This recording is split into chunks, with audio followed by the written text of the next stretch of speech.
جہنم کا بیان، آگ کی کیفیت اور اس کا غم۔ اللہ تعالیٰ سورہ مومنون آیت نمبر 104 میں ارشاد فرماتے ہیں، آگ ان کے چہروں کو تلف کر دے گی اور ان کے جبڑے باہر نکل آئیں گے۔ ہرگز نہیں، وہ بھڑکتی آگ ہے جو گوشت پوست چاٹ جائے گی۔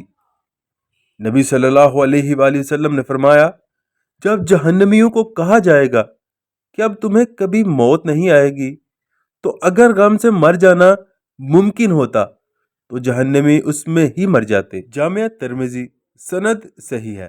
اللہم اجرنی من النار۔ آگ کا ایندھن اور شدت۔ اللہ تعالیٰ سورہ تحریم آیت نمبر 6 میں ارشاد فرماتے ہیں، اے اہل ایمان، خود کو اور اپنے اہل و عیال کو جہنم کی آگ سے بچاؤ، جس کا ایندھن انسان اور پتھر ہے، جس پر سخت گیر فرشتے مقرر ہیں۔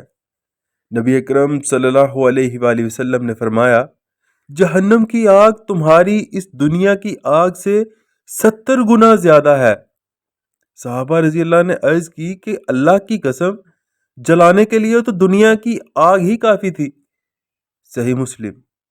دنیا کی آگ میں وہ آگ بھی شامل ہے جس سے لوہا بھی پانی بن جاتا ہے۔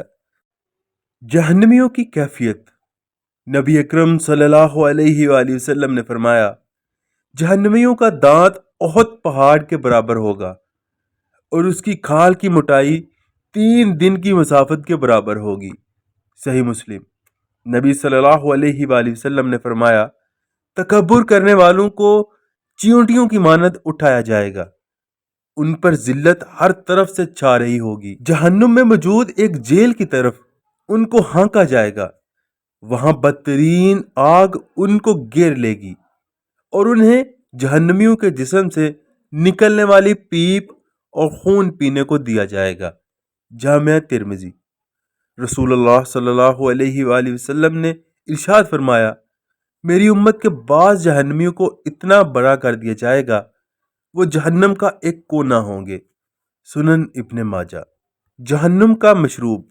اللہ تعالیٰ قرآن مجید میں سورہ محمد آیت نمبر 15 میں ارشاد فرماتے ہیں، کیا جنتی اس جہنمی جیسا ہو سکتا ہے جو ہمیشہ دوزخ میں ہی رہے گا، جسے گرم کھولتا ہوا پانی پلایا جائے گا جو اس کی آنتیں کاٹ دے گا۔ جہنمی پانی مانگیں گے تو ان کی توازے ایسے پانی سے کی جائے گی جو پگھلے ہوئے تانبے جیسا ہوگا، جو ان کے چہرے کو بھون ڈالے گا۔ بدترین مشروب اور نہایت بری آرام گاہ۔ سورہ کہف آیت نمبر 29۔